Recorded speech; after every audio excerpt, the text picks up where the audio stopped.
Hello everyone. మా షన్నుగాడు ఈరోజు egg sandwich కావాలని అడుగుతుంటే ఈజీ వేలో మన ఇంట్లో ఎలా ప్రిపేర్ చేసుకోవచ్చో చెప్తాను. సో ఏంటంటే ఫస్ట్ మనము హోల్ వీట్ బ్రెడ్ తీసుకుందాము, మిల్క్ బ్రెడ్ కాదు. నెక్స్ట్ ఏంటంటే ఆమ్లెట్ చేయాలి. Omelette in the sense just లైట్గా సాల్ట్ పెప్పర్ యాడ్ చేసి ఆమ్లెట్స్లా చేసి మనము అది స్మాష్ చేసుకోవాలి. అండ్ నెక్స్ట్ థింగ్ ఏంటంటే కొంతమందికి ఆమ్లెట్ నచ్చదు అనుకుంటే బాయిల్డ్ ఎగ్స్ తీసుకొని అవి స్మాష్ చేసి దాంట్లో సాల్ట్ అండ్ పెప్పర్ యాడ్ చేయాలి.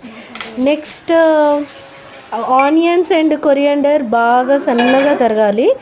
ఉల్లిపాయలు ఇలా సన్నగా తరిగినాక ఈ స్మాష్ చేసిన ఎగ్ దాంట్లో కొత్తిమీర అండ్ ఇది వేసి నెక్స్ట్ మయోనీస్ మనం యాడ్ చేసుకోవచ్చు.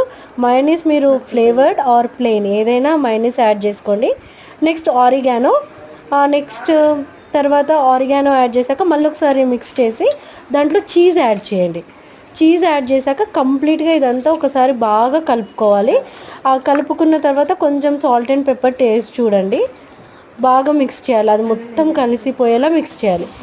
నెక్స్ట్ 2 బ్రెడ్ స్లైసెస్ తీసుకొని ఫస్ట్ ఒక బ్రెడ్ స్లైస్ని 2 సైడ్స్ బటర్తో కాల్చి పక్కన పెట్టండి. ఆ తర్వాత ఇంకొక బ్రెడ్ స్లైస్ పైన మనము ఇప్పుడు ఏదైతే స్మాష్ చేసామో అది మొత్తం అప్లై చేసి బాగా స్ప్రెడ్ చేసి ఇందాక కాల్చాము కదా అది దాని పైన పెట్టి ప్రెస్ చేసి ఆ తర్వాత మళ్ళీ బటర్ యాడ్ చేసి మనము కింద కాల్చాలి. ఇది 2 సైడ్స్ కాల్చాల్సిన అవసరం లేదు. ఆ తర్వాత ప్లేట్లోకి తీసుకొని మీరు మయోనీస్తో కానీ లేదంటే సాస్తో కానీ రెడ్ చిల్లీ సాస్ కానీ